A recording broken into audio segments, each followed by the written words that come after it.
Buenos días, soy Paloma Vasallo. Bienvenidos un día más a nuestro programa Inversión con Nombre Propio.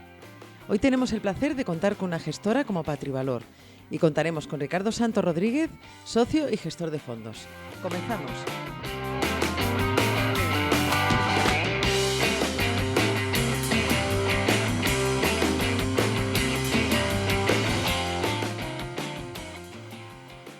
Buenos días, Ricardo. En primer lugar, ¿cómo os encontráis de salud después de estos largos meses tan duros de pandemia? Bueno, afortunadamente muy bien. La pandemia apenas nos ha tocado. Hemos estado todo el equipo infectado, pero con un caso muy leve y al final pues ha salido todo adelante afortunadamente bien y hemos estado muy preparados con los equipos partidos y al final pues todas las preparaciones que se hacen en ese sentido pues siempre sirven, ¿no? Para que no todo el equipo lo coja a la vez, etcétera. Pero O sea bueno, que afortunadamente todo muy bien. ha sido duro, pero gracias a Dios lo habéis conseguido Sí, sí, sí, sobrellevar. sí. Bueno, Sí, bueno, como todo el mundo, ¿no? sí, me alegro, la verdad que nos alegramos mucho. Ricardo, dejando todos estos meses de pandemia a un lado, entramos en una nueva etapa de reapertura económica. ¿Cuál es la visión general de Patrivalor sobre la coyuntura económica actual? ¿Y supondrán las variantes del virus como la MU un escollo en la recuperación? Bueno, nuestra visión ahora mismo es que estamos en una fase de reactivación. O sea, el COVID, la crisis del COVID-19, pues por así decirlo, fue el momento 2008, ¿no? Y ahora estamos en una fase de reinicio del sistema, que es que otra vez pues las empresas y los gobiernos vuelven a retomar proyectos, hay mucha voluntad de reiniciar obras, empieza a fluir el dinero, a darse más créditos y al final todo este reinicio de actividades pues genera una onda expansiva, ¿no? Eso es un círculo virtuoso en términos de actividad. Obviamente no todo va a funcionar correctamente a la primera, hay cosas pues, que se tardan en fabricar mucho porque hacen falta piezas y no hay en el inventario, hay retrasos para hacerlas. Hay cuellos de botella en la producción y, por ejemplo, pues por poner un ejemplo concreto, en el sector de petróleo, pues hay que hacer trabajos porque durante la pandemia pues sobraba petróleo porque no había consumo, no había viajes, etcétera.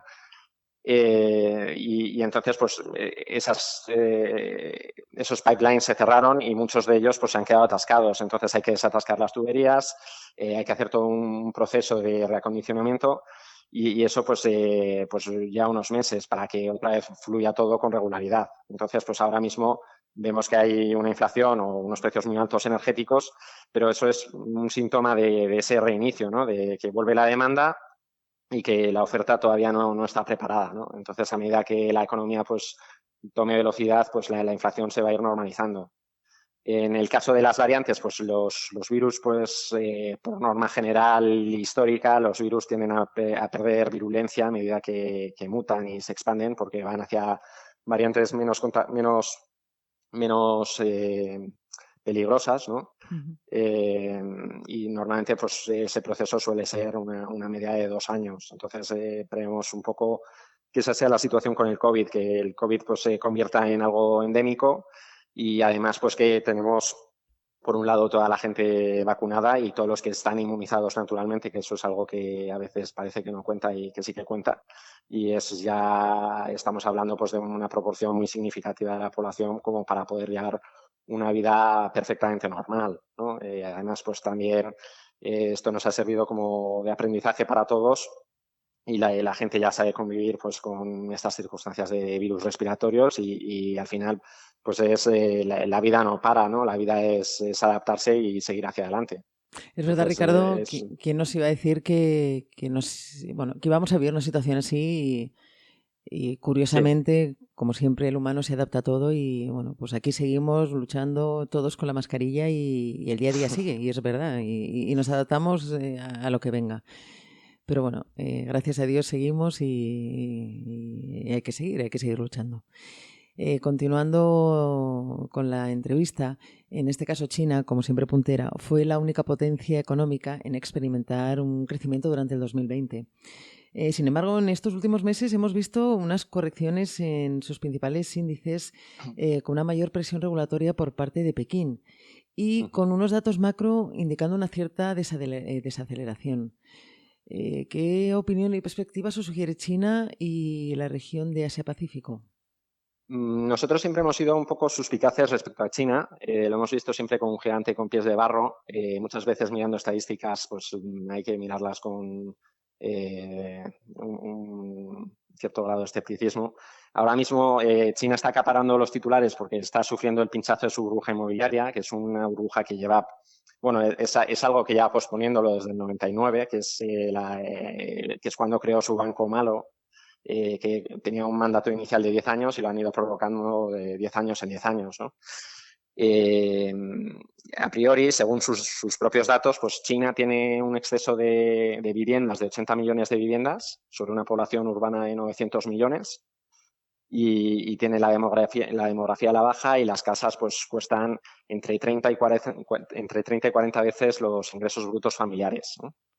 Entonces, eso desde una óptica racional es una situación insostenible.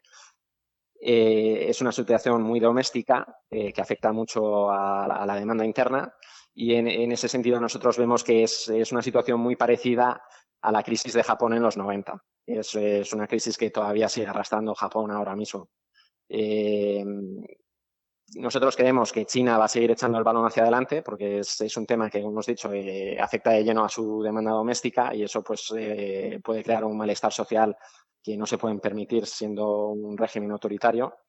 Y por otro lado, China, siendo un régimen autoritario, pues tiene más recursos que cualquier país democrático, pues desde imprimir dinero, obligar a los bancos a rolar deudas obligatoriamente, adjudicar activos de empresas y obligar a una consolidación eh, pues, totalmente discrecional, derribar edificios o incluso pues, se ha visto este año ejecutar a directivos, que a principios de año ejecutaron al principal directivo del Banco Malo por un caso de corrupción. Que Sí. suena un poco, pero esa es la realidad. En general, nosotros lo que vemos es que China va a dejar de ser un vector de crecimiento para el mundo. Probablemente pues, se verá sustituido por la India o por Japón. Habrá menos presión inflacionista por menos demanda de China de materias primas y por tanto pues habrá menos necesidad de subir tipos. Entonces, en ese sentido nosotros vemos un escenario continuista. Pues de la subida de inflación que estamos viendo estos meses pues remitirá en los próximos 6 meses a un año y luego pues el motor chino pues será sustituido por otra parte del mundo. Bueno, iremos viendo vuestras previsiones y ya seguiremos comentando por dónde acaba esta situación. Cambiando de tercio, aunque costó, se aprobó finalmente los fondos para el plan de reestructuración Next Generation, así como los presupuestos europeos. ¿Qué implicaciones tendrá para la evolución de España y el viejo continente en los próximos años? ¿Y se manifestará en los mercados bursátiles o es algo que ya se refleja en los valores actuales? ¿Vosotros consideráis que es momento de sobreponderar en Europa? La influencia de los fondos va a ser positiva, porque eso sí o sí es un flujo de caja que entra y que va a generar movimiento y actividad. El tema de fondo es realmente si ese movimiento va a tener sustancia y se va a dejar ver en algo duradero que se quede, ¿no?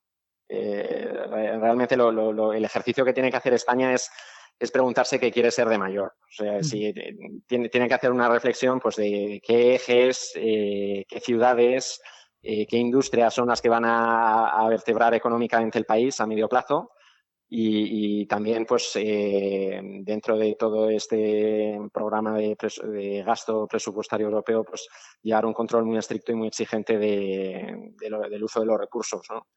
Y bueno, quizás deberíamos de tomar nota de lo que está haciendo Italia y Draghi, que están haciendo las cosas bastante bien. Y simplemente por copiar lo que funciona en otros países y las buenas ideas de otros sitios, ¿no? Los fondos europeos para España tienen que servirle pues, para crear empresas más grandes y para crear empresas que, sobre todo, que tengan un valor añadido grande para crear empleo de calidad y generar más ingresos, ¿no? Porque España ahora mismo vive de prestado. tiene una deuda del 125%, sube cada mes la deuda ahora mismo estamos en un escenario de tipos bajos, pero en el momento en que suban tipos y una subida de 1% en tipos de interés, pues generaría un gasto financiero absolutamente desproporcionado para pagar intereses solo.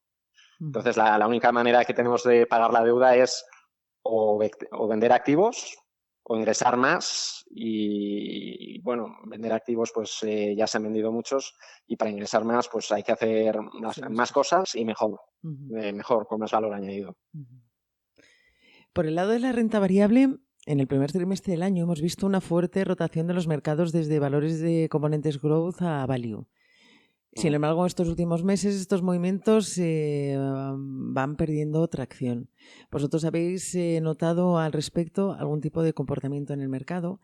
Y por otro lado, ¿consideráis que ha influido esta estrategia de inversión? O sea, que influye en vuestra estrategia de inversión. Nosotros tenemos una estrategia de inversión que es sistemática, más que oportunista. Nosotros que aplicamos muchos criterios y filtros cuantitativos y cualitativos, tanto macro, sectorial y micro, y luego no nos guiamos por esas clasificaciones y etiquetas de value growth, sino de si es una inversión que tiene sentido o no tiene sentido. Y eso pues también no se aplica en términos geográficos, ¿no? Nosotros vamos historia a historia, compañía a compañía y al final luego pues la cartera es la suma de todas esas decisiones, ¿no? Estamos viendo unos datos de inflación por encima de las expectativas de mercado. Parte de la culpa viene por un efecto base, aunque el incremento del valor en las materias primas y la continuación del desajuste entre oferta y demanda podría llevar un periodo de inflación más largo de lo esperado. ¿Cuál es la visión que tenéis en Patrivalor? Bueno, es lo que comentábamos antes, ¿no? La economía global es un mecanismo complejo con muchos engranajes independientes, bueno, interdependientes y aleatorios, ¿no? Algunos de ellos. Y no es algo que se puede encender y apagar como una bombilla. Entonces, todo esto pues requiere coordinación pues, de tiempo, de recursos. Y bueno, es lo que hablábamos antes de los cuellos de botella. Pues todo el mundo hace pedidos a la vez y la fábrica solo puede producir X tornillos al mes, ¿no? En otros casos, pues son productos que están dependientes de la llegada de esos tornillos.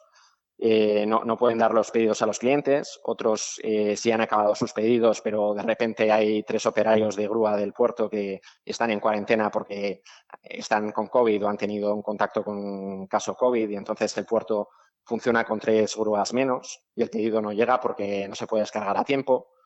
O hay casos en que hay que poner a punto los sistemas para que no haya fallos graves de seguridad para los municipios o de calidad, porque sería un fallo que se reproduce de una manera masiva, ¿no? En la producción, como en el caso de los semiconductores.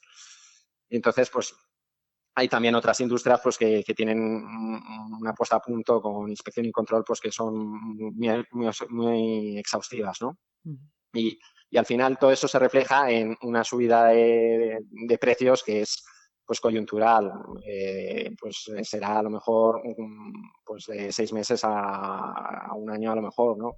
Pero todo eso es como un ruido del motor que empieza a carburar, ¿no? Al final la inflación es una muestra de eso, ¿no?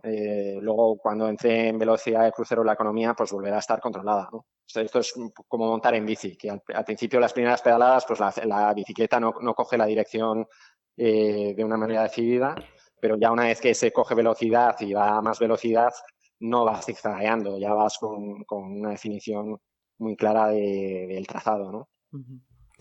Ricardo, para finalizar la entrevista, cómo no mencionar la inversión sostenible, la cual está experimentando un crecimiento espectacular, creando una mayor conciencia social en los inversores.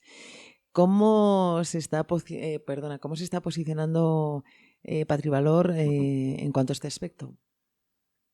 Bueno, la verdad es que nosotros siempre lo hemos llevado como un sello nuestro de marca de la casa. Siempre hemos pensado que el sector financiero tiene que promover un cambio positivo en la sociedad y al elegir siempre hemos tratado de optar por inversiones que tengan buenas prácticas corporativas, que supongan y apoyen una sociedad que sea más humana y sostenible y que fomenten pues, la calidad de vida y que defiendan la dignidad humana, ¿no? Si vemos que una de las prácticas, pues siempre son empresas que han sido eliminadas de todos los filtros, ¿no? Es parte de esos filtros cualitativos de los que hablábamos antes, ¿no? Y bueno, es un criterio que siempre hemos aplicado implícitamente y ahora pues que se ha puesto más énfasis en ello y ahí parece que está de moda, pues aparecemos en primer decil en términos de sostenibilidad sin haberlo buscado realmente, ¿no?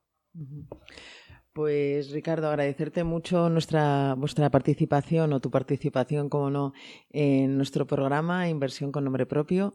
Realmente ha sido muy, muy interesante, insisto, un placer tenerte. Desearos muchísima suerte y nada, espero que volvamos a coincidir pronto. Un placer, Ricardo. Muchas gracias.